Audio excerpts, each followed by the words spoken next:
Hey, what's up, guys? It's N Squared Sports coming back with another video today. So sorry about last week. I was sick pretty much all last week. I couldn't really talk, so that is why I did not make a video for Nick's picks. But this week we're back.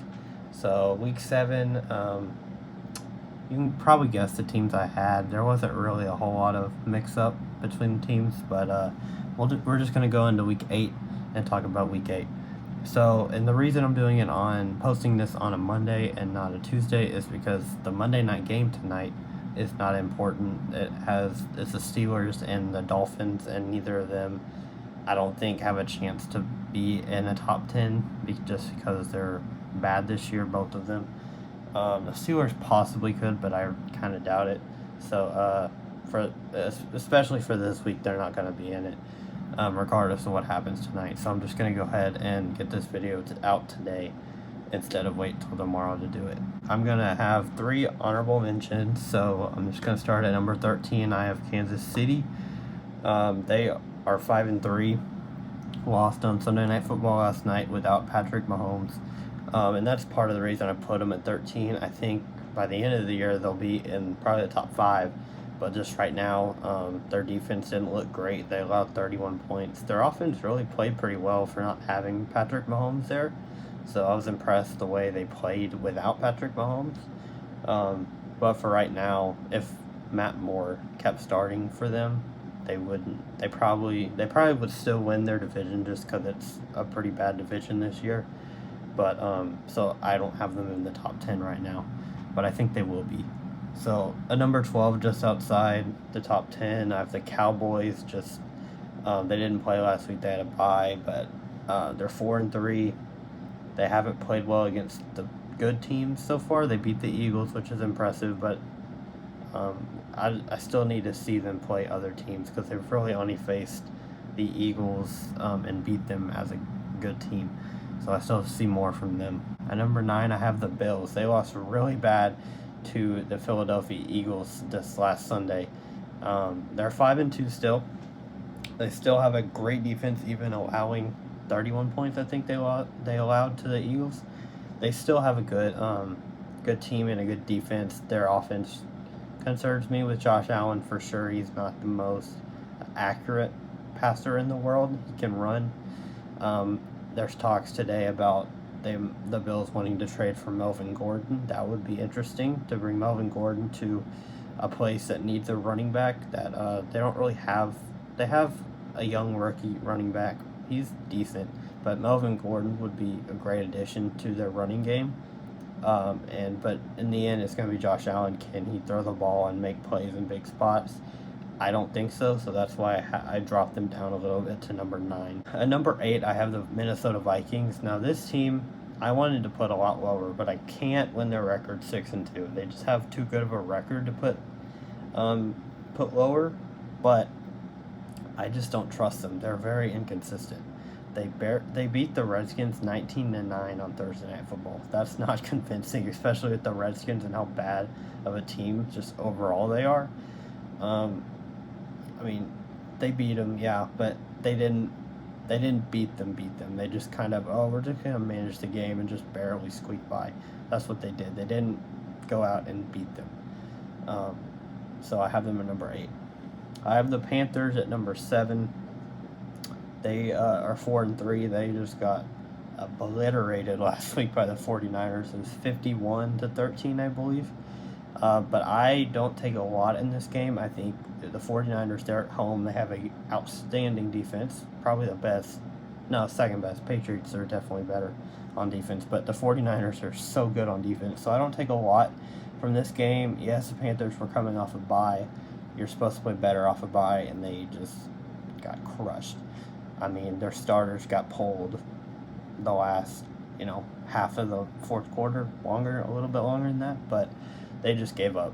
So I don't think this is a huge deal. I think they just need to, go back next week, look at the game plan. They still can make the playoffs. They still possibly could win the division, but they just need to play better.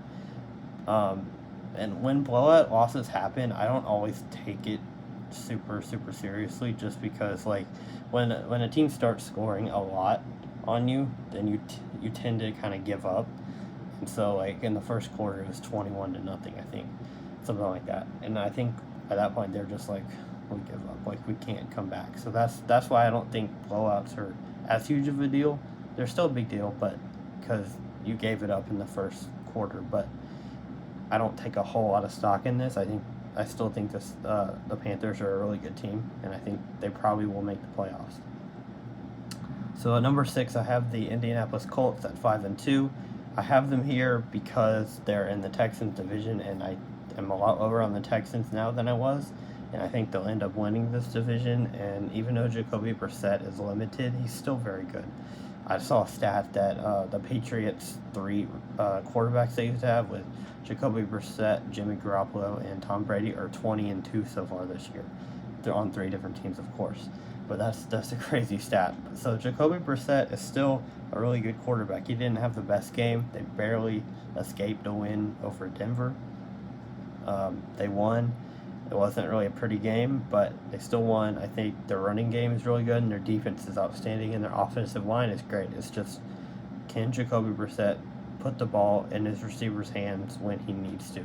Because honestly, if he can do that, they have a complete team. So I think they will win the division, and I think they could win a playoff game if Jacoby Brissett can improve a little bit on his throwing. At number 5, I have the Seattle Seahawks. They're 6-2. These are kind of the 5-1 are like my Super Bowl teams that I really think could make and win the Super Bowl. It's funny because actually 4 of the 5 are in the NFC, so that's how good I think the NFC is this year. But the Seahawks, they're 6-2. Their running game's really good. Their receivers are talented, but this last week Wilson didn't have a great game by his standards. He just didn't really do much. He had 2 touchdowns and no picks, but he just didn't play as good as he has in the past.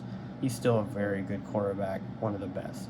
So I think just with their record and with their team, they've proven this year that they can beat good teams, so I have them at 5. At number 4, I have the Green Bay Packers. They are 7-1. They just beat the Chiefs on Sunday Night Football.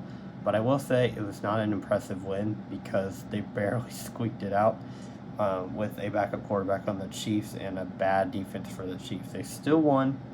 I'm a little worried about the defense for the Packers, but I am not overly concerned, but I am a little worried just giving up 24 points to a Patrick Mahomes-less Kansas City Chiefs. That worries me a little bit, but I still think their roster, top to bottom, one of the best in the league. They're playing like it this year. Aaron Rodgers now might be in the MVP conversation, and they have a great running game. And the impressive part is Aaron Rodgers is 7-1, throwing to his 3rd, 4th, 5th receivers because Davante Adams has been out, and you've had a couple other injuries on offense. So he doesn't even have his number 1 receiver, and he's still 7-1. So that's pretty impressive. When Davante Adams comes back, I'm really looking forward to see what this team can do because I think they're going to be really good once he comes back. At number 3, I have the New Orleans Saints. They are 6-2. And Drew Brees returned in this last game, and he looked incredible once again. So Teddy Bridgewater at quarterback, Drew Brees at quarterback. They still play really well. Kamara was out in this game, and they had no problem with Latavius Murray, their backup, had over 100 yards, 2 touchdowns. Just an easy win for him. It's just really impressive. I mean, when Latavius Murray comes in and does that, and Alvin Kamara's not even there, it's impressive to watch that.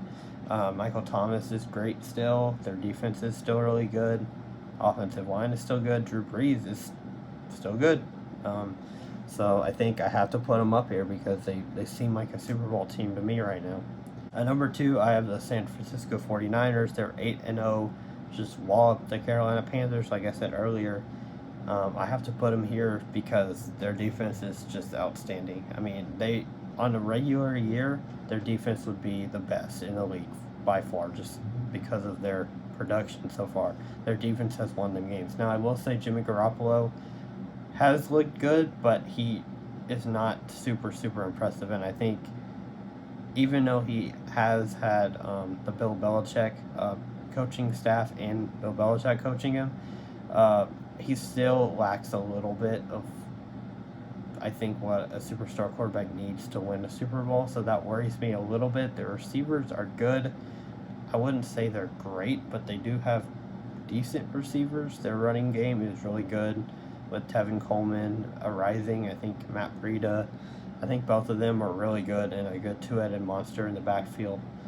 Like I said, their defense is just outstanding. So I think kind of what I've said about the Bills and about some other teams, the quarterback is, if he can put the ball in the spots where the receivers can make big plays, that's going to be the most important thing. So I think the 49ers, they're kind of not as experienced in this type of situation when they get to the playoffs, so I'm a little concerned about that. But it'll be interesting to say. But definitely right now, they are definitely number 2, and I don't think anybody can really argue with that. So at number 1, of course, the New England Patriots. They're 8-0. They haven't slowed down yet. They played the Browns. They had a little trouble, but the weather was not great. But they still won. They found a way to win, which New England does so often. But they're 8-0. No really signs of slowing down. They have a couple tough games coming up pretty soon, so it'll be interesting to see once they have some real competition what they'll do. They've had decent competition the last couple games. Not really. This is just this last game. They had some good competition with the Browns, but this defense is the best in 10 years. I mean, it's just insane, their stats. I think they have like 18 turnovers and only 3 passing touchdowns allowed, something like that. It's just crazy. Like, that ratio you don't see very often. And so their defense is just on another level. So I have them at 1.